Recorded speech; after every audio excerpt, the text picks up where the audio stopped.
Good morning. It could be weeks or even months before some people living in Cache Creek are allowed back into their homes after a flash flood devastated the area over the weekend. Look at these pictures. A state of emergency has been declared by the local mayor. 26 millimeters of rain fell in an hour on Saturday, sending mud, water and debris rushing through the community's streets.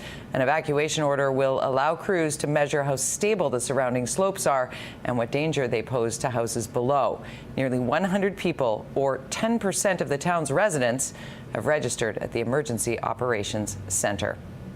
Crews have managed to gain control over the majority of the Little Bobtail Lake fire. The blaze is about 70 kilometers southwest of Prince George and is about 80% contained. A wildfire management branch says the cooler, wet weather helped with firefighting efforts.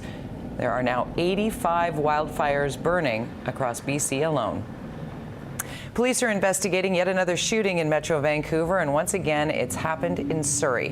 The latest incident was called in at around 8 o'clock last night at 134th Street and 70B Avenue. Witnesses say they saw two black cars driving and shooting at each other in the area. No reported injuries, and police are still trying to determine if this incident is linked to any of the previous shootings that have occurred in Surrey, Delta, and Coquitlam. Closing arguments are expected early this week in the Vancouver trial of two alleged terrorists. They're accused of plotting to set off homemade bombs at the BC legislature on Canada Day 2 years ago. Both John Nuttall and Amanda Carodi have pleaded not guilty to 3 terror-related charges, including conspiring to commit murder. A BC Supreme Court jury has been shown hours of surveillance collected during an elaborate RCMP sting operation. It involved as many as 240 police officers, with some of them going undercover posing as members of a terrorist group. Defense lawyers tried to portray the couple as being victims of police pressure. A 23-year-old man has died after falling from a cliff in Stanley Park. Police in Vancouver were called to the seawall near Siwash Rock just after 4 o'clock on Sunday morning. Officers believe the man was at a rave in a secluded area of Stanley Park. His death appears to be accidental. The coroner is trying to determine if drugs or alcohol were a factor. Expect more cyclists on the road during your commutes. It's Bike to Work Week. Greg Harper joins us live from downtown Vancouver with more on that. Greg?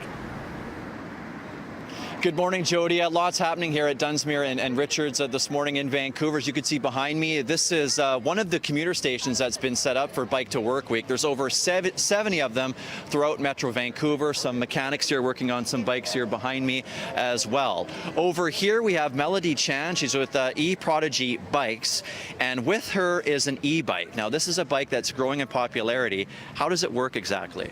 Well, the bike has a motor and it's powered by a battery. On my particular bike, I have a throttle where I can just let it go and I don't even have to pedal if I don't want. And the digital display tells you what? Tells me the speed, the distance I'm traveling at, and how long it's taking me to travel. And on an e-bike, it's very fast. Okay. We're going to see you actually take a spin on this as we bring in Erin Omelin here. She's the director of Hub Cycling. Now, people can actually win this bike today. How does that work? That's right. So this is Monday's prize bike. There's a bike a day giveaway. You have to go to bikehub.ca, sign up for free, and log your trip today before midnight to win that bike.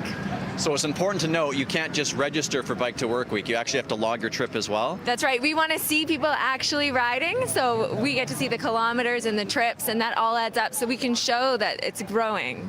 Thank you very much. Okay. So it's bikehub.ca is the website, right? Really quick. Melody, how was the ride? It was great. It's easy peasy on an electric bike. All right. Thank you very much. More on Bike to Work Week is coming up. Jody? Greg, did you bike to work this morning? I live in Maple Ridge, so no, I did not. That'd be a little bit difficult. Neither did I. Rex my hair. That would be a trek. Good stuff. Thank you very much. Greg Harper reporting live for us from downtown Vancouver. In other news, with the busy summer travel season getting underway, Air Canada is starting its clampdown on carry-on baggage today. The inspections are now underway at Toronto's Pearson Airport. Bags that pass inspection get a red tag, which the airline says will help reduce wait times at security. Bags that are too big or too heavy will need to be checked, and standard fees will apply. But if your bag has to be checked, you'll get a special card to get you quickly back to a check-in agent and then on to the departure gate.